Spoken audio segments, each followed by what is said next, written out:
Hello friend, welcome back to my channel. আশা করি তোমরা সবাই খুব ভালো আছো। আমিও খুব ভালো আছি। আবারও চলে এসেছি নতুন একটি ব্লগ নিয়ে। আজ হলো বুদ্ধ পূর্ণিমা। সবাইকে প্রথমে জানাই শুভ বুদ্ধ পূর্ণিমা। তো আমি যে কাউন্টারে কাজ করি সেই দাদার আজকের দোকানটা পুজো আছে, তো তার জন্যই আমি আজকে রেডি হচ্ছিলাম। তো তোমরা দেখতেই পাচ্ছ আমি কিছুটা মেকওভার করেছিলাম, পুরোটা করতে পারিনি। আমি আগের ব্লগেও বলেছিলাম তোমাদেরকে যে আমি নিজে নিজে শাড়ি পরতে পারি না, তার জন্য মা পরিয়ে দেয়। তো মা দেখলেই তোমরা মা পরিয়ে দিল। তারপর আমি পুরো কমপ্লিট হয়ে বেরিয়ে পড়লাম। এই যে আমি গাড়িতে দেখতেই পাচ্ছ। তো দোকানে এসে দেখি দাদা সব কাজ টাজ রেডি করছে। তো আমি কাউন্টারে ঢুকে গেলাম, গিয়ে দেখছি দাদার এই জায়গাটায় পুজো হবে। তো দাদা ছোটোখাটো কিছু কাজ বললো, তারপর সেরে দিয়ে আমি বসে আছি।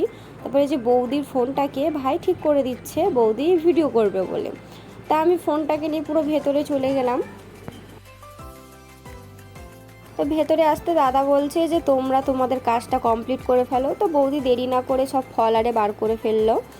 তো বৌদিও কাজ শুরু করে দিল, আমিও শুরু করে দিলাম। বাউন ঠাকুরও চলে এসছে। তা বৌদি চলে গেল ঠাকুর আনতে, ঠাকুরটাকে রাখার জন্য। তো আমি বাউন ঠাকুরের পাশে বসে পড়লাম। আমি ওখানে বসে টুকটাক হাতে অনেক কিছু কাজ করে দিলাম। বাউন ঠাকুর তারও কাজ করলো, বৌদিও কাজ করলো, সবাই মিলেমিশে একসাথে পুজোটাকে আমরা কমপ্লিট করলাম। এই যে বাউন ঠাকুর পুজো এবারে বসে পড়েছে। আমাদের সব কিছু কমপ্লিট করে দিয়ে বাউন ঠাকুরকে বসিয়ে দিয়েছি পুজো করার জন্য। এই যে দাদাও বসে গেছে সংকল্প করার জন্য, তোমরা দেখতেই পাচ্ছ। তারপরে আমাদের শুরু হলো পুজোর আরতি। আমরা তিনজন মিলে ঠাকুরের কাছে পুষ্পাঞ্জলি দিয়ে দিলাম।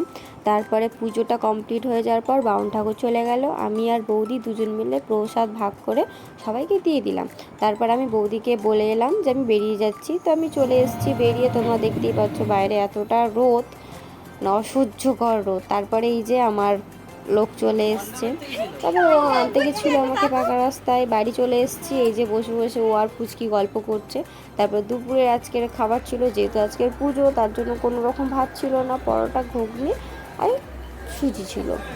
তো ওইসব খাওয়া দাওয়া করে রেস্টারে নিয়ে আর বিকেলবেলা কোথাও বেরোয়নি। তারপরে আমরা চলে এলাম যেখানে মেলা হচ্ছে। আমি তো সকালবেলা আসিনি, দাদার দোকানে কাউন্টারে গেছিলাম, আসার সময় পাইনি।